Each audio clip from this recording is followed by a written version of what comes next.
on lit jusqu'au verset 35.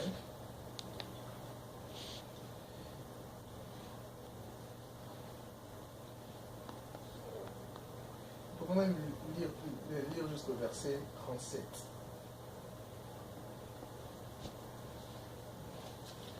C'est un texte intéressant. Pour moi, je vais m'attabler sur le verset 38.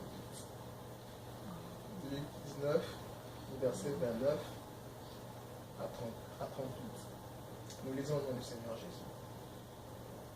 Lorsqu'il approcha des Bethphagée et des Béthanie vers la montagne appelée montagne des Oliviers, Jésus envoya 2 de ses disciples en disant: allez au village qui est en face. Quand vous y serez entrés, vous trouverez un anneau attaché, sur lequel aucun homme ne s'est jamais assis. Détachez-le et amenez-le. Le verset 31. Si quelqu'un vous demande pourquoi le détachez-vous, vous lui répondrez: le Seigneur en a besoin. Ceux qui étaient envoyés allèrent et trouvèrent les choses comme Jésus leur avait dit. Comme ils détachaient l'anneau, ses maîtres leur dirent: pourquoi détachez-vous l'anneau? Ils répondirent: le Seigneur en a besoin. Et ils amenèrent à Jésus l'anneau, sur lequel ils jetèrent leurs vêtements et firent monter Jésus. Quand il fut en marche, les gens étendirent leurs vêtements sur le chemin, et lorsque déjà il approchait de Jérusalem vers la descente de la montagne des Oliviers, toute la multitude des disciples, saisis de joie, s'est mis à louer Dieu à haute voix pour tous les miracles qu'ils avaient vus. Ils disaient: béni soit le roi qui vient au nom du Seigneur. Paix dans le ciel et gloire dans le lieu très haut. Amen. Vous trouverez la même lecture dans Matthieu 21, à partir du premier verset en descendant.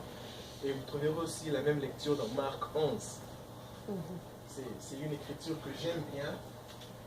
J'aimerais même lire une autre version, nous la lirons plus tard, de la même écriture. De Matthieu 21, nous la lirons avec français courant un peu plus tard. C'est une écriture qui parle de Jésus qui entre dans Jérusalem. Alors que Jésus tend vers sa mort à la croix. La Bible dit que Jésus était sur le point d'entrer dans Jérusalem. Il était à Jéricho et arrivé à Jérusalem, près de Béthanie et près de la montagne des Oliviers. Avant d'aller un peu beaucoup plus profond, j'aimerais bien un peu expliquer quelques détails ici pour que nous soyons ensemble dans la même page et que nous puissions avancer ensemble. Le verset 29 dit: lorsqu'il approcha des Bethphagée et de Béthanie. J'aime bien le même texte dans Marc 11. Ce ne sont pas les dans Marc 11. Dans Marc 11. Dans Marc 11. Dans Marc 11. Voilà. Lorsqu'ils approchèrent de Jérusalem, là c'est Marc qui raconte. Lorsqu'ils approchèrent de Jérusalem et qu'ils furent près des Bethphagée et de Béthanie vers la montagne des Oliviers, Jésus envoya 2 de ses disciples. Voilà, ça j'aime ça. La Bible raconte quelque chose qui attire un peu mon attention. La fois passée, nous avons parlé de la prière et nous allons continuer un peu dans la même direction en parlant de la prière. Mais ici, la Bible donne un détail très capital. La Bible dit que Jésus s'approchait premièrement de Jérusalem, deuxièmement de Béthanie et près du mont des Oliviers. C'est un détail que je veux que nous puissions un peu tirer attention. La version anglaise dit que Jésus était près de Jérusalem, près de Bethphagée et Béthanie, mais aussi vers les montagnes. vers, la version anglaise dit at. At comme pour dire donc dans. Donc c'est là qu'il s'est retrouvé, dans la montagne des Oliviers. La version anglaise dit he was at the mountain. New King James par exemple, at the mountain. Donc il était dans la montagne des Oliviers. Nous avons dit la semaine passée que la montagne est les lieux de la prière. Et nous avons dit que la montagne, la semaine passée dans Genèse 18, Abraham avait choisi de bâtir sa demeure là dans les chênes des Mamré. Et ici, la Bible indique que Jésus s'approchait et autour de lui, il y avait Jérusalem, il y avait Béthanie et il était à la montagne. Jérusalem veut dire, nous avons dit la fois passée, Jérusalem veut dire Ir Shalem. Ir Shalem qui veut dire cité de paix. Ir, cité, Shalem comme Shalom, la paix. Et la Bible déclare que Jésus était à Jérusalem. Et ceci ouvre ma vision quand j'étais en train de... Ceci a ouvert ma vision pendant que j'étais en train de méditer sur cette écriture en disant, il arrive de fois que nous prions, mais que nous ne prions pas dans la position de paix. La Bible dit que Jésus était dans le mont des Oliviers, mais autour de lui, il y avait Jérusalem. Il était donc entouré de la paix. Jérusalem veut dire Ir Shalem, cité de paix. Il était entouré de la paix. Il priait en étant dans une position de paix. Et la Bible déclare encore qu'il était entouré de Bethphagée et Béthanie. Si vous lisez la même lecture dans le livre de Matthieu, un peu plus bas, au verset 17, vous verrez que Béthanie était l'endroit où Jésus passa la nuit pour se reposer, quand il était entré à Jérusalem. Béthanie est donc aussi le lieu de repos.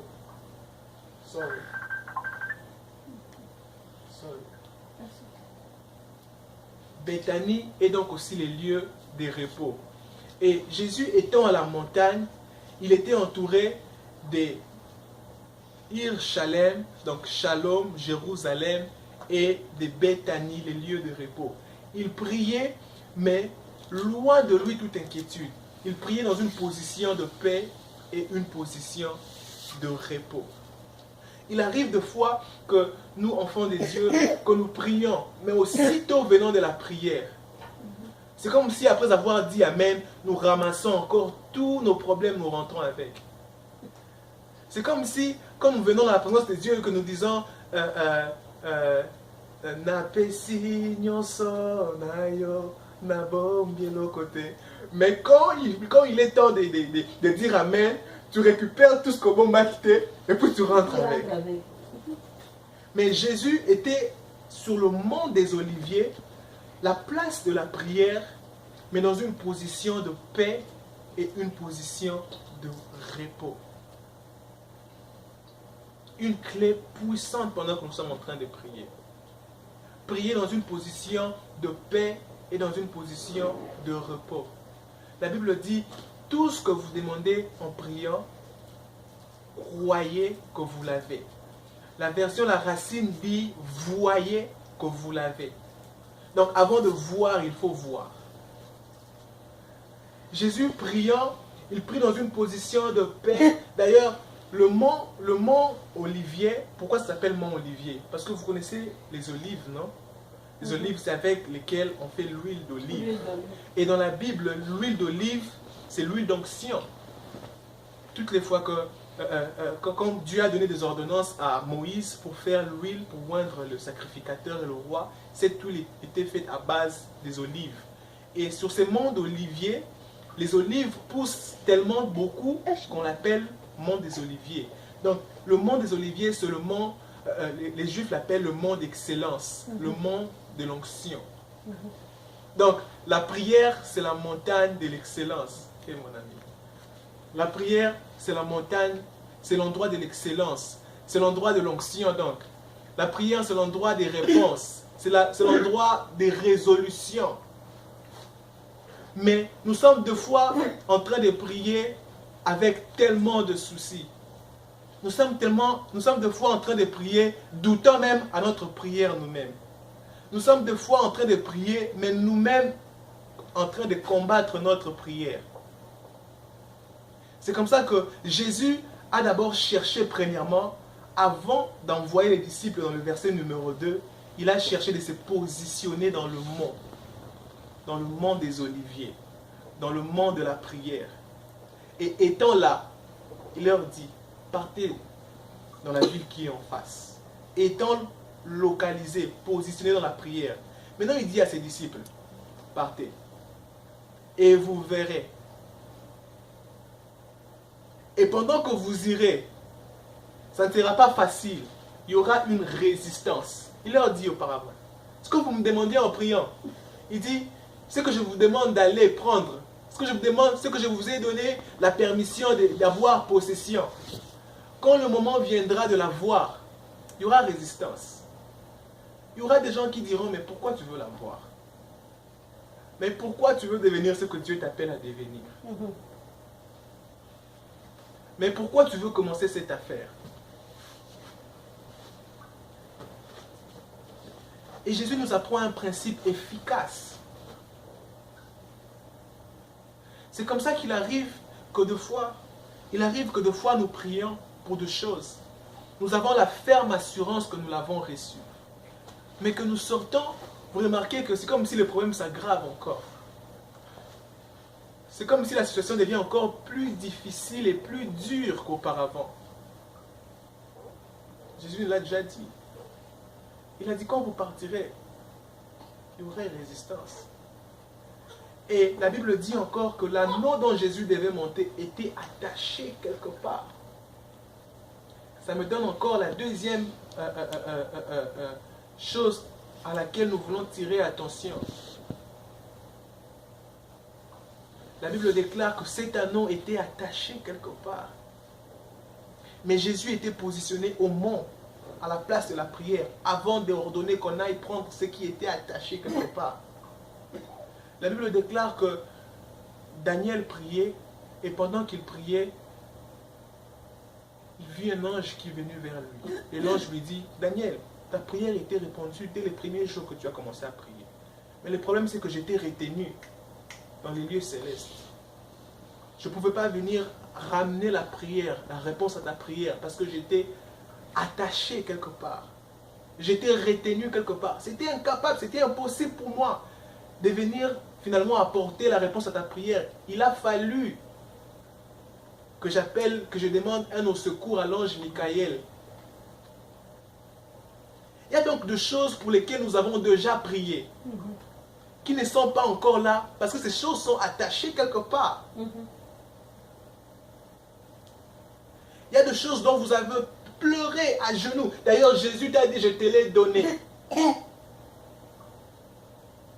Vous avez la ferme assurance que c'est Dieu qui m'a parlé. Ces deux disciples pouvaient partir étant confiants, disant, Jésus nous a dit, partez. Et ils sont partis, et ils ont vu que l'anneau était attaché. La Bible déclare que les anges de Dieu sont puissants et ils sont aptes pour accomplir la parole de l'Éternel. Toutes les fois que nous sommes sur le mont, dans la position de la prière, que nous prions, que nous déclarons la parole de l'Éternel, les anges sont en mouvement pour aller accomplir la parole de l'Éternel, pour détacher ce que Dieu nous a déjà donné. Amen. C'est aussi ça l'un des avantages de la prière. Ça libère un mouvement supernaturel, un mouvement, surnaturel, l'anglais is spoiling my French. La prière libère un mouvement surnaturel des anges qui vont pour détacher ce que Dieu nous a déjà donné.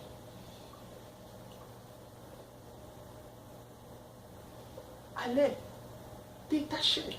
C'est comme ça que quand nous sommes sur le mont, quand nous sommes dans la position de paix, quand nous prions avec foi, c'est alors en ce moment-là que nous libérons les anges. C'est alors en ce moment-là que même ce qui était détaché est sur le point d'être ce qui était attaché est sur le point d'être détaché. C'est alors là même que c'est alors là même que oh, j'aime ça. La Bible dit l'onction brise le joug. Et la Bible déclare que Jésus était positionné sur le mont Olivier. Le mont Olivier, j'ai dit précédemment, veut dire le mont de l'onction. Olivier symbolise onction. Le mont de l'Olivier veut dire le mont de l'onction, le mont de l'excellence. La Bible déclare que l'onction brise les jougs. Jésus, sachant qu'il était positionné dans le mont des Oliviers, il disait, même si cet agneau-là est attaché, même si cet agneau-là est quelque part bloqué, parce que je suis positionné sur le mont, ce que je déclare ici détachera les circonstances là-bas. Amen. C'est comme ça que le centenier a compris, a dit, non, non, non, non, Seigneur, tu n'as pas besoin de te déplacer pour venir chez moi. Dis juste un mot, dis juste un mot. Mon serviteur, où il est là-bas, il sera guéri. C'est comme ça que ce que nous disons ici en priant, ce que nous déclarons en priant, de choses que nous aspirons, de choses que nous voyons en esprit, quand nous déclarons ces choses et que nous la déclarons dans une position de paix, c'est ça la clé. Déclarer des choses, mais la déclarer dans un environnement de paix. Pourquoi la paix? Sachant que ce que je demande en priant, je l'ai et que je le verrai s'accomplir. Amen. C'est ça les sujets de ma paix.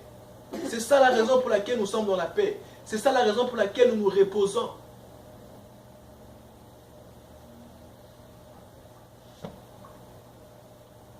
Et pendant que j'étais en train de méditer sur cette portion de la parole,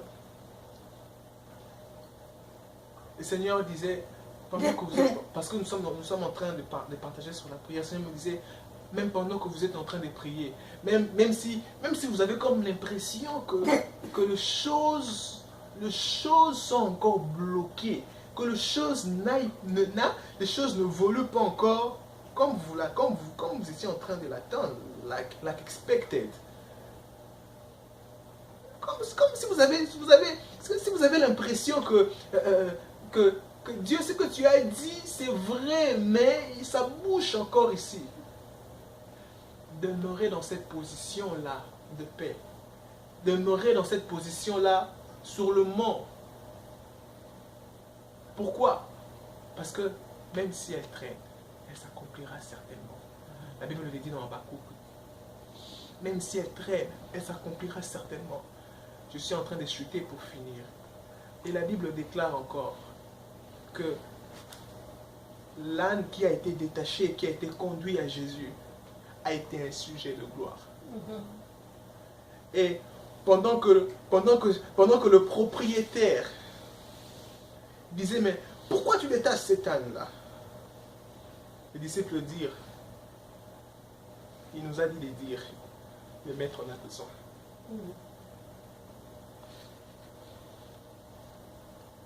Il y a des choses qui déclencheront la gloire de Dieu dans notre vie. Il y a des élévations qui déclencheront la gloire de Dieu dans notre vie. Il y a des visions, de projets qui déclencheront la gloire de Dieu. Mais il se pourrait que pendant que tu commences, pendant que tu sois dans le processus, qu'il y ait combat, qu'il y ait empêchement, il faudrait apprendre à rappeler ces choses-là, à rappeler à ces circonstances-là, leur dire, cette vision est pour la gloire de Dieu. Cet enfant est pour la gloire de Dieu. Ce projet est pour la gloire de Dieu. Ce business, cette affaire est pour la gloire de Dieu. Et détachez-les. Pourquoi? Parce que le maître en a besoin. Détachez-les parce que le maître en a besoin. Détachez la réponse à ma prière parce que le maître en a besoin.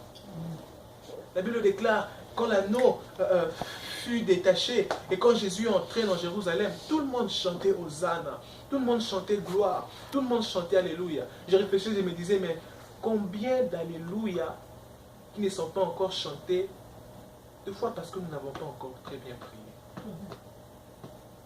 Il y a des Hosanna et des Alléluia qui doivent être chantés à la gloire de Dieu, mais qui n'ont pas encore été chantés parce que nous n'avons pas encore prié.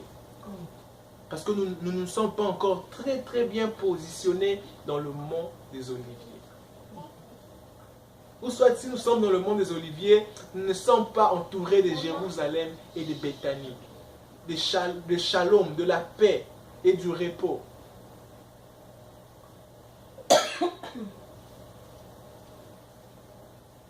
Il y a des choses dont Dieu veut tirer gloire dans notre vie. Mais nous avons besoin de dire, il est écrit. Rappeler à ces circonstances-là ce que Dieu nous a dit concernant ces choses. C'est ce que ses disciples ont fait.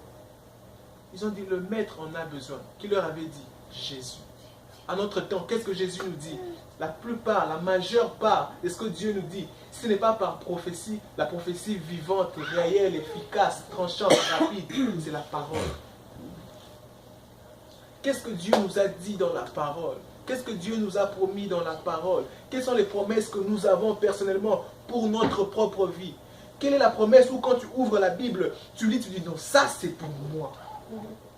Non, ça c'est pour ma famille. Qu'est-ce qui est écrit dans la Bible? Donc quand tu lis, tu dis ça c'est pour ma famille. Non, ça c'est concernant ma vie. Non, ça c'est concernant mes enfants. Non, ça c'est concernant mes affaires, mon ministère. Quelles sont ces paroles qui ont été écrites dans la Bible et que quand vous voyez, vous dites Seigneur, ça c'est pour moi. Utilisez ces paroles et toutes les fois que vous sentez résistance, prenez ces paroles et dites il est écrit. Comme ces disciples ont dit, le maître en a besoin. Il est écrit.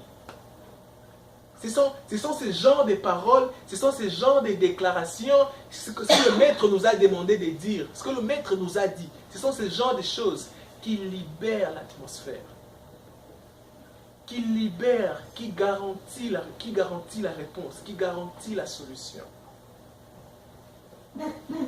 L'une des prières efficaces, c'est la prière selon les Écritures, selon la volonté de Dieu.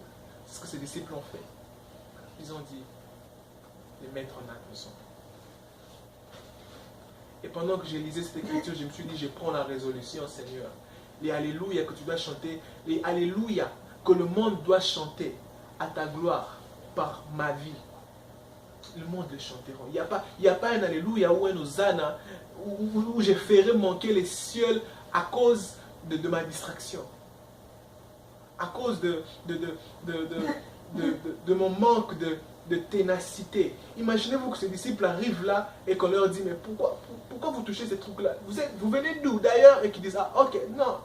Et qu'ils rentrent et disent, maître, nous sommes allés là-bas, mais on nous a compliqué moyen temps.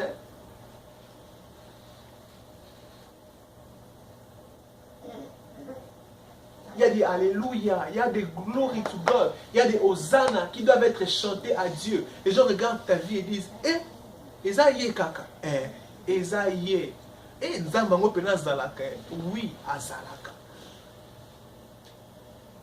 Nzambe pas aussi la paix jeune, oui, effectivement.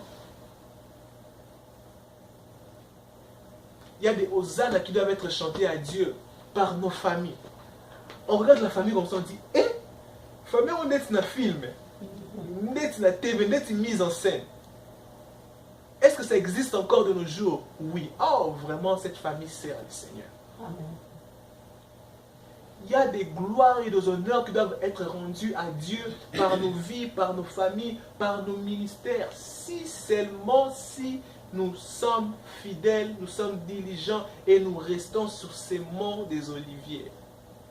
La fois passée, nous avons parlé du mont, de la montagne des Mamré, la chaîne des Mamré. Aujourd'hui, nous parlons sur le mont des Oliviers. Le mont de l'onction, le mont de l'excellence. C'est ça la prière. La prière, c'est le langage par excellence.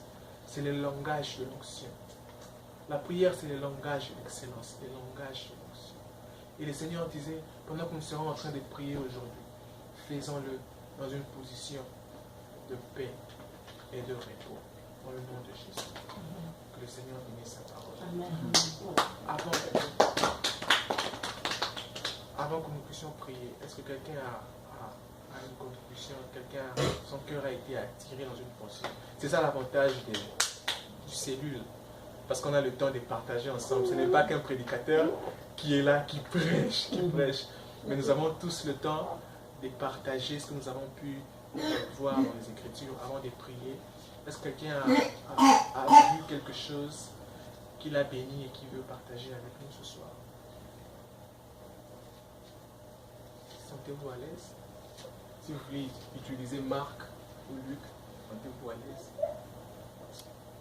Avant de prier.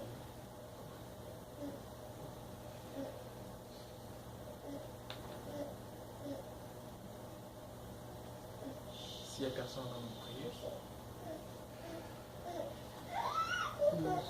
Alléluia. Je vais seulement ajouter pour dire que les disciples, quand le Seigneur les a envoyés, les disciples étaient obéissants. Et dans leur obéissance, ils sont allés directement là où le Seigneur les a demandé d'aller. Ils n'ont pas transité par quelque part pour dire je pars d'abord ou j'ai quelque chose que je dois d'abord laisser à la maison et après je vais partir. Non, non, non. Quand les disciples ont eu cette recommandation d'aller, ils sont partis directement avec l'onction que le Seigneur leur avait donnée. Et ceux qu'ils ont rencontrés là-bas, le Seigneur leur avait déjà dit en avance. Et quand ils sont arrivés, les mêmes paroles que le Seigneur les avait dites, ce sont les paroles que les propriétaires de Milano aussi avaient dites. Mais comme c'était le Seigneur qui leur avait envoyé, même les propriétaires n'avaient pas résisté.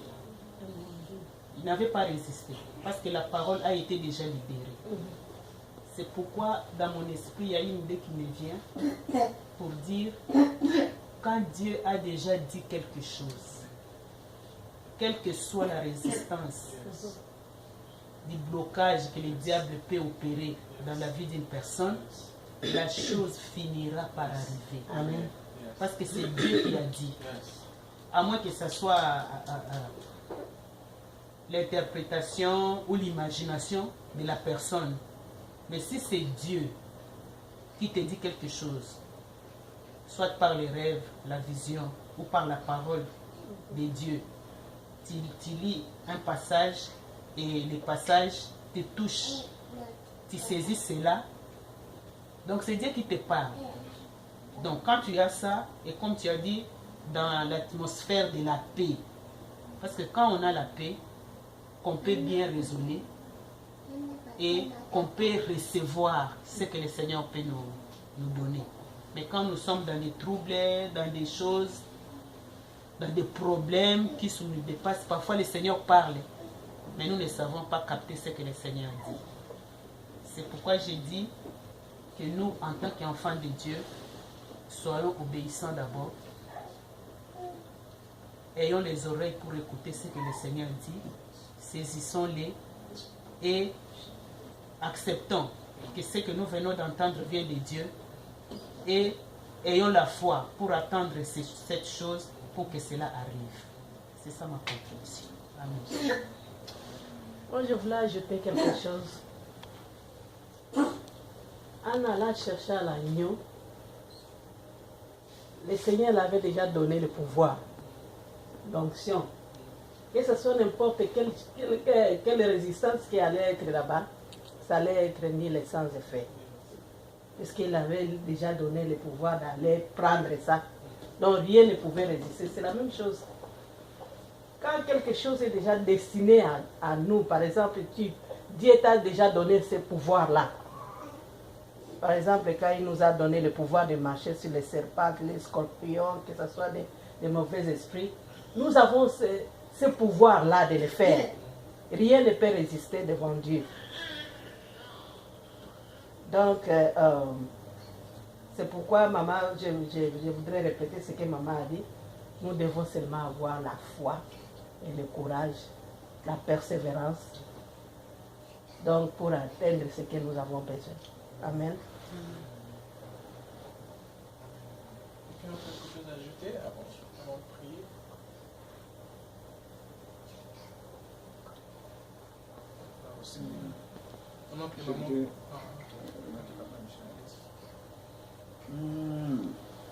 Je ne mets pas mes lunettes, mais je voulais dire que par rapport au texte, là où on dit que le Seigneur en a besoin. Le Seigneur a besoin, ces jours-là, il avait besoin de cet anneau qui était attaché. Vous savez, on peut avoir besoin de quelque chose, mais comme c'est attaché, il faut qu'on le détache d'abord. Parce que si l'anneau n'était pas détaché, il ne viendrait pas vers Jésus. Il y a beaucoup de gens que Dieu a appelés, mais qui sont encore attachés. Ils ne savent pas comment aller. Ou ils doivent prier, ils doivent comprendre leur position. Bien, Romain avait parlé de la position que Jésus avait sur la montagne.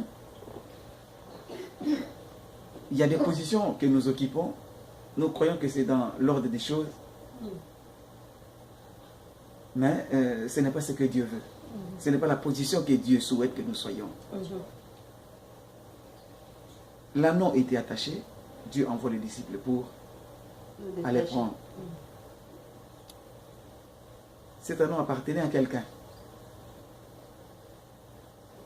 Jésus n'a pas donné l'argent aux disciples pour dire allez donner l'argent au propriétaire, comme ça vous prenez. Il n'a pas donné l'argent. Jésus n'a pas donné le présent pour dire faites l'échange. Vous lui donnez ceci, comme ça vous prenez l'anneau, venez. Non, il a dit allez détacher et l'amener. Vous savez, quand Dieu veut sauver quelqu'un, quand Dieu veut délivrer quelqu'un, il n'a pas besoin des interventions de qui que ce soit. Il a besoin de la chose qu'il veut avoir. Les jours-là, c'était l'anneau qui était attaché. Mais aujourd'hui, c'est nous. Aujourd'hui, ce sont, entre parenthèses, les enfants de Dieu qui sont loin et que Dieu est en train de chercher de venir. Comme il ne peut pas venir seul, nous devons aller pour les détacher et les amener à Jésus. Mais pour les détacher et les amener à Jésus, la question que Jésus avait dit que si on vous demande qui vous envoie, c'est la résistance par rapport à ces gens que nous allons appeler pour venir au Seigneur.